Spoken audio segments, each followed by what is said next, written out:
各位港澳街坊，往返灣區自住，想喺珠海置業嘅朋友，今日真係天大嘅喜訊啊！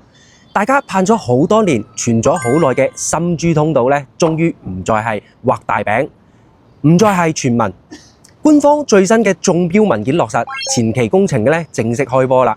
咁即刻同大家 update 翻最權威、最新嘅內幕消息啊！廣東省公共資源交易平台咧啱啱出咗重磅嘅中標公告啊！深圳至南寧高速、珠海至茂名段本線遷改前期摩查項目已經正式落實中標單位。簡單講一句，成條深珠通道對接大動脈正式進入落地嘅前期階段啦，離真正開工建設越嚟越近啦。好多港澳嘅朋友唔知呢一條路有幾犀利，今日 Alex 咧一次過講通透啊！首先講呢一條深南高速珠海至茂名段。起點直插珠海高新區，直接駁接我哋最關心嘅深珠通道，一路貫穿中山、江門、陽江、茂名，直達亞洲。成段路長達358.84公里，全程雙向6至8車道，時速最高120公里。呢一條唔單止係珠海對外嘅通道，係整個粵西灣區西部嘅超級黃金大動脈啊！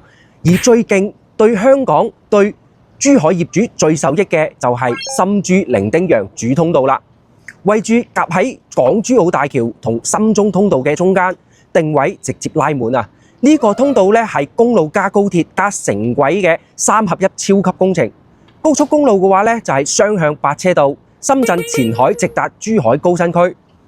高鐵幹線時速350公里，深圳西麗珠海北站、鶴洲站貫通，城際鐵路時速200公里。前海直連珠海後環，講句最直觀、大家最有感覺嘅變化。而家港澳朋友返珠海去深圳，返工轉車、兜路、繞圈耗時間。而家靠深中通道都要成個鐘咧先可以返到深圳。將來深珠通道一通，珠海去深圳咧淨係需要30分鐘啫。由從前嘅遠距離跨城，直接變成同城通勤啊！大家試諗下個畫面，以後住珠海去深圳返工，落香港玩，周圍走，完全咧係冇壓力嘅。呢個工程一落地，受益最大嘅就係珠海啦。以前人哋話珠海偏，配套慢，通勤唔方便，未來直接逆轉啊！珠海徹底打通深圳前海核心資源，無論係人流、資金、產業、就業機會，全部咧都會大爆發。特別係我哋一班港澳朋友過嚟灣區置業、自住、退休嘅朋友，呢條通道絕對係房價保值、生活升值嘅超級大利好啊！好多樓價潛力都係靠交通落地先爆發嘅。